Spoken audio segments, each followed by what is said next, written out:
காலையில் விடிஞ்சோடனே பங்குனி உத்திரம் நாளைக்கு. நம்ம எல்லாருக்குமே தெரிஞ்ச விஷயம் என்ன, பங்குனி உத்திரம்னோன்னு அது முருகனுக்கு உகந்த நாள். ஏன் முருகனுக்கு உகந்த நாள் அப்படின்றத நான் சொல்கிறேன். ஆனால் அதுக்கு முன்னாடி இந்த பங்குனி உத்திரம் அப்படின்ற நாள் முருகனுக்கு மட்டும் உகந்த நாள் கிடையாது. ராமனுக்கும் சீதைக்கும் கல்யாணம் ஆனது பங்குனி உத்திரம். சிவனுக்கும் பார்வதிக்கும் கல்யாணம் ஆனது பங்குனி உத்திரம்.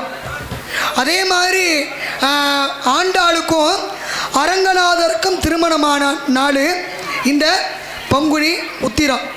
ஏன் ஐயப்ப சுவாமி அவதரித்த நாள் கூட இந்த பங்குனி உத்திரம். அது மட்டும் இல்லை, தெய்வயானி அம்மாவுக்கும் நம்ம முருகப்பெருமானுக்கும் நம்ம திருப்பரங்குன்றத்தில் கல்யாணம் ஆன நாள் இந்த பங்குனி உத்திரம். அப்போ இந்த பங்குனி உத்திரத்தில் தெய்வங்களுடைய திருமணம் எல்லாம் அதிகமாக நடந்தது எது அப்படின்னா அது பங்குனி உத்திரம். ஏன்னா முருகன் அவதரித்த நாள் எது அப்படின்னா அது வைகாசி விசாகம். சூரனை வதம் செய்த நாள், ஆணவத்தை அழித்த நாள் ஐப்பசி சூர சம்ஹாரம். அதை அழிக்கிறதுக்கு வேல் வாங்கின நாள் தை பூசம். அப்போ முருகனுக்கு திருமணமான நாளை தான் இன்னைக்கு நம்ம பங்குனி உத்திரம். அப்போ யார் யாரெல்லாம் திருமணமாகாத பெண்கள் ஆண்கள் இருக்கோம் அப்படின்னா அவங்க நாளைக்கு ஒரு நாள் விரதம் இருந்து முருகனை வேண்டும் போது அத்தனை தெய்வங்களுடைய ஆசீர்வாதத்தாலும் திருமணமாகும். அப்படி திருமணமாகி ஒரு பிரச்சனை, ஒரு மனக்கசப்பாக இருக்குது அப்படின்னாலும் சொன்னோன்னே ஆமான்றீங்களே, எல்லாருக்கும் அந்த பிரச்சனை இருக்கு. அப்போ அதுவும் நாளைக்கு சாமியை வேண்டும் போது சரியாகும் அப்படின்றது ஒரு ஐதீகம். ஏன்னா முருகனுக்கு 6 படை வீடுகள் உண்டு. இந்த 6 படை வீட்டிலே இன்றைக்கும் திருத்தணிகை என்று சொல்லக்கூடிய முருகனுடைய ஆலயத்தை எடுத்துக்கிட்டோம் அப்படின்னா எல்லா முருகனுடைய ஆலயத்திலுமே சூரசம்ஹாரம் நடக்கும். ஆனால் சூரசம்ஹாரம் நடக்காத ஒரு இடம் எது அப்படின்னா அது திருத்தணிகை. ஏன்? சூரனை அழித்து முருகப்பெருமான் கோபம் தணிந்து அமர்ந்த மலை, அதனால தான் அதுக்கு தணிகை மலை அப்படின்னு சொல்லி பேர். அங்கே சூரசம்ஹாரம் நடக்காது அப்படின்றது ஒரு சிறப்பு. அப்படியே நம்ம திருச்செந்தூர் அப்படின்ற செந்தில் ஆண்டவருடைய ஆலயத்தை எடுத்துக்கிட்டோம் அப்படின்னா அதை மேலே இருந்து பார்த்தோம் அப்படின்னா ஓம் அப்படின்ற வடிவத்தில் இருக்கக்கூடிய ஒரு ஆலயம். அங்கே இன்றைக்கும் போனோம் அப்படின்னா பன்னீர் இலை பிரசாதம் கொடுப்பாங்க. அது ஏன் பன்னீர் இலை? அந்த இலை எடுத்து பார்த்தீங்க அப்படின்னா அந்த இலையினுடைய வடிவம் முருகனுடைய வேல் மாதிரி இருக்கும். அதில் முருகனுக்கு எப்படி 12 கரங்கள் உண்டோ அதே மாதிரி அந்த இலையில் 12 நரம்பு இருக்கும். அதனால தான் 12 நரம்பு இருக்கும் இலை, அதனால அதுக்கு பன்னீர் இலை அப்படின்னு சொல்லி பேர். அப்படியே பன்னீர் நரம்புகள் உள்ள அந்த திருச்செந்தூரில் தரக்கூடிய பிரசாதம் அப்படின்றது மிக மிக விசேஷமான ஒன்று. அதே மாதிரி எடுத்துக்கிட்டீங்க அப்படின்னு சொன்னீங்கன்னா நம்ம பழனியில் என்ன சிறப்பு அப்படின்னு கேட்டிங்கன்னா, ஏன்னா நாளைக்கு முருகனுக்கு உகந்த நாள் இல்லையா, அதனால் முருகனை பற்றி பேசும்போது அது எனக்கும் புண்ணியம், கேட்குற உங்களுக்கும் ஒரு புண்ணியம். பழனியில் என்ன சிறப்பு அப்படின்னீங்கன்னா எல்லா ஆலயங்களுக்கும் நம்ம போவோம், ஏதாவது விசேஷ நாள் இல்லை நம்ம ஒரு வேண்டுதல் வச்சோம் அப்படின்னா சாமியினுடைய தேர் இழுத்து வருவோம். ஆனால் பழனியில் மட்டும்தான் வருஷம் 365 நாளும் தேர் இழுக்கக்கூடிய ஒரு சிறப்பு பழனியில் மட்டும்தான். ஏன் பழனியில் மட்டும் அப்படி 365 நாளும் தேர் இழுக்கிறோம் அப்படின்னா அந்த பகுதியே முருகேச முதலியார் அப்படின்னு ஒருத்தர் அந்த காலத்தில் இருந்தார். அவருக்கு பிள்ளை இல்லை, பெரிய கோடீஸ்வரன். நிறைய ஜாதகக்காரங்கள்லாம் பார்க்குறார். அவர் மனைவி ஜாதகத்தையும் அவர் ஜாதகத்தையும் கொண்டு போய் பார்க்கும்போது எல்லா ஜாதகக்காரங்களுமே சொல்கிற ஒரே ஒரு வார்த்தை என்னன்னா, உங்களுக்கும் உங்கள் மனைவிக்கும் ஜாதகப்படி குழந்தை பிறக்காதுன்ட்டாங்க. ஒரு நேரம் என்ன பண்ணாரா, பழனியில் சாது சாமி அப்படின்னு ஒருத்தர் இருந்தார். அவரை போய் பார்த்து, சாமி இந்த மாதிரி எல்லா ஜாதகக்காரங்களுமே எனக்கு என் மனைவிக்கு குழந்தை இல்லைன்னு சொல்லிட்டாங்க, ஆனால் எனக்கு நிறையா சொத்து இருக்குது, எனக்கு பிறகு நல்லது செய்கிறதுக்கு ஆள் இல்லை, அதனால் ஏதாவது ஒரு நல்லது சொல்லுங்கள் எனக்கு அப்படின் போது அவர் பெரிய முருகனுடைய அடிமை. முருகனை வேண்டி சொன்னாரா, இந்த பழனி மலைக்கு பாலாபிஷேகம் பண்ணினார். அப்படி பழனி மலைக்கு, பழனி முருகனுக்கு இல்லை, சிலைக்கு இல்லை, பழனி மலைக்கே பாலாபிஷேகம் பண்ண சொன்னார். இவர் தான் பெரிய பணக்காரராச்சு. அதே மாதிரி பழனி மலைக்கு பால அபிஷேகம் பண்ணினார்.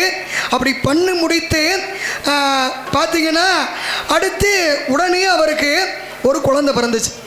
அப்போ மீண்டும் போய் அந்த முருக பக்தரை பார்த்து, சாமி நீங்கள் சொன்னபடியே நான் பாலாபிஷேகம் பண்ணேன், இந்த மாதிரி எனக்கு ஒரு குழந்தை பிறந்திருக்கு, இந்த கோவிலுக்கு நான் என்ன செய்யணும்னு சொல்லுங்க, செய்கிறேன் அப்படின்னும் போது அப்போ தான் அவர் சொன்னாரா, எல்லாரும் உன்னைய மாதிரி இந்த மலைக்கு பாலாபிஷேகம் பண்ண முடியுமா? முடியாது, நீ இருக்கப்பட்டவன். அதனால் உன்னோட பணத்தை வச்சு இந்த பழனி மலைக்கு ஒரு தங்க தேர் செஞ்சு கொடு.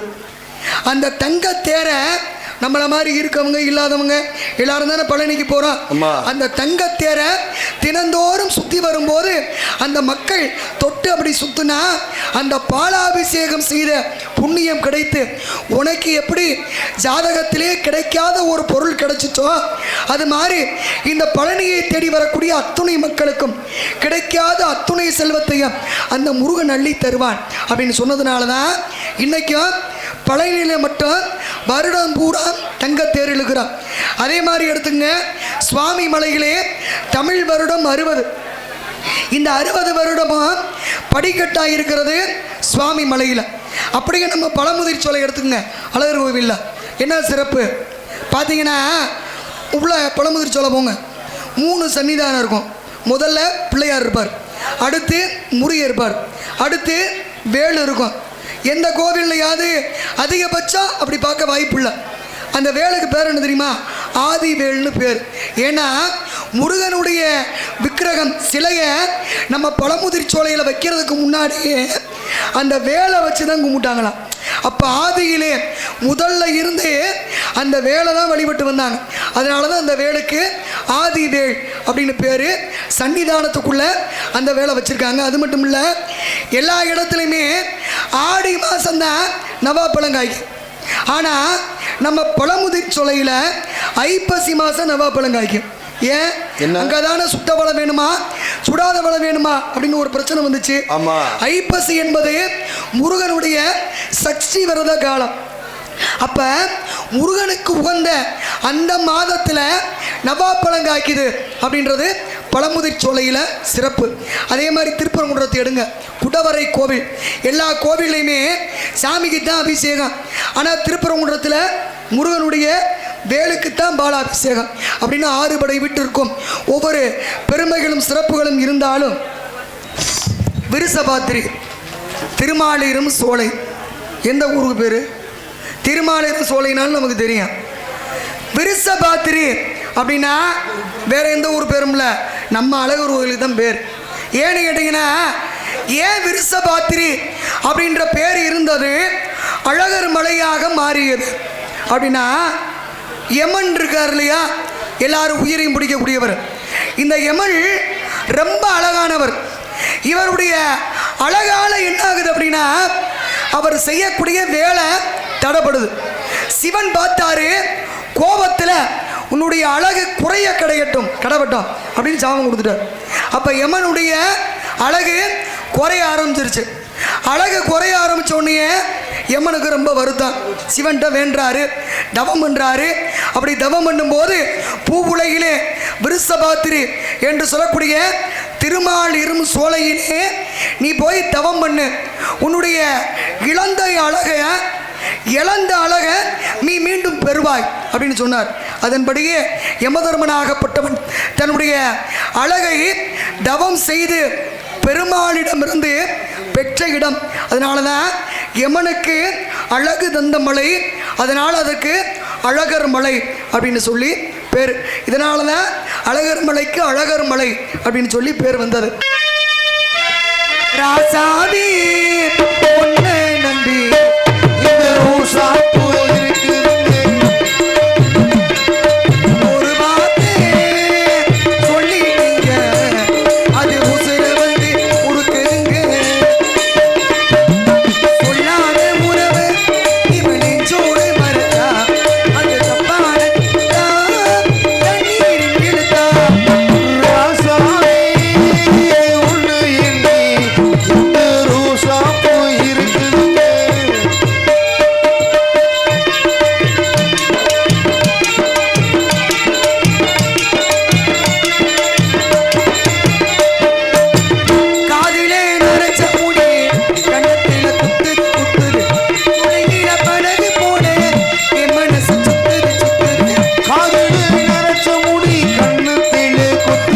இருக்கிறது.